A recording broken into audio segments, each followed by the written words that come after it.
आज मैं आपके सामने लाया हूँ भीष्म साहनी का लिखा हुआ एक नाटक माधवी। ये पुस्तक मैंने उर्दू बाज़ार से ऑनलाइन घर बैठे मंगा लिया था। और भीष्म साहनी जी के बारे में क्या कहना। भीष्म साहनी जी का जन्म 8 अगस्त 1915 को रावलपिंडी पाकिस्तान में हुआ था और उनका निधन 11 जुलाई 2003 में। इसके अलावा उन्हें बहुत सारे सम्मान मिले, जिसमें से एक महत्वपूर्ण सम्मान है तमस के लिए साहित्य अकादमी पुरस्कार तथा हिंदी अकादमी दिल्ली का सलाका सम्मान।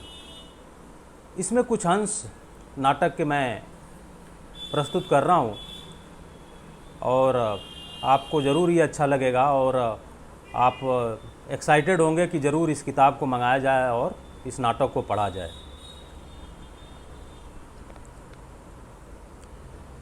परिचारक: महाराज, एक आगंतुक आपसे मिलना चाहते हैं।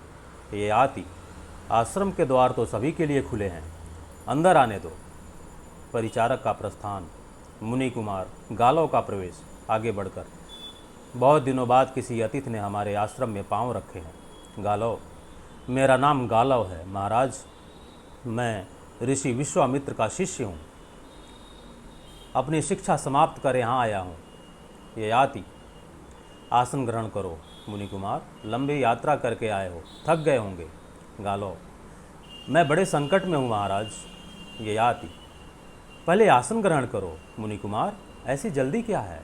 गालव: मैं विवश होकर आपके द्वार पर आया हूँ महाराज, आज्ञा हो तो मैं अपनी प्रार्थना आपके सम्मुख रखूँ। ये आती। मैं राजपाट से निवृत्त हो चुका हूँ, एक साधारण आश्रमवासी हूँ, पर फिर भी मुझसे जो बन पड़ेगा तुम्हारी सहायता करूँगा।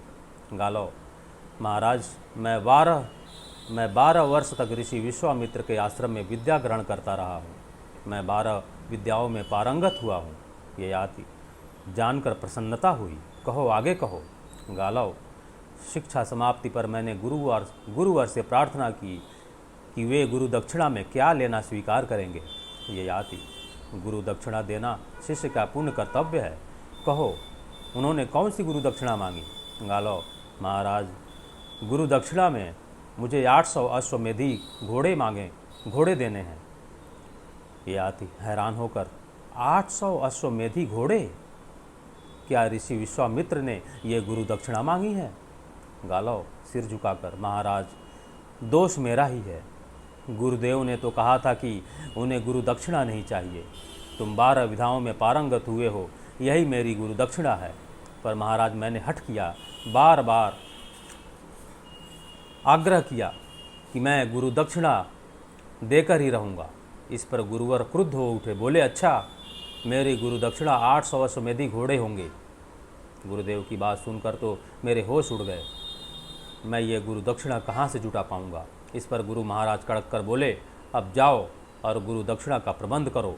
तब से मैं भटक रहा हूँ, ये गुरु दक्षिणा मैं अभी तक नहीं जुटा पाया। ये आती। मैं ऋषि विश्वामित्र को जानता हूँ, उन्होंने क्रोध में आकर ही तुमसे ये गुरु दक्षिणा मांगी है।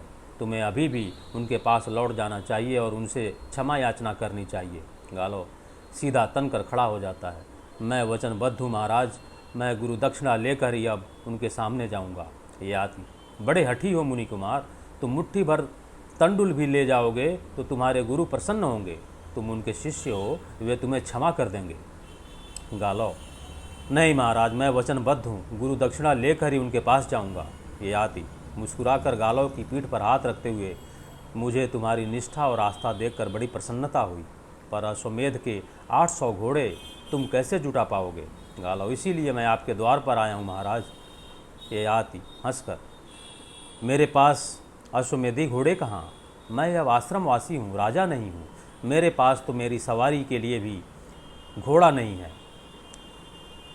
तुम अश्वमेधी घोड़े लेने आए हो, और वो भी एक नहीं, पूरे 800।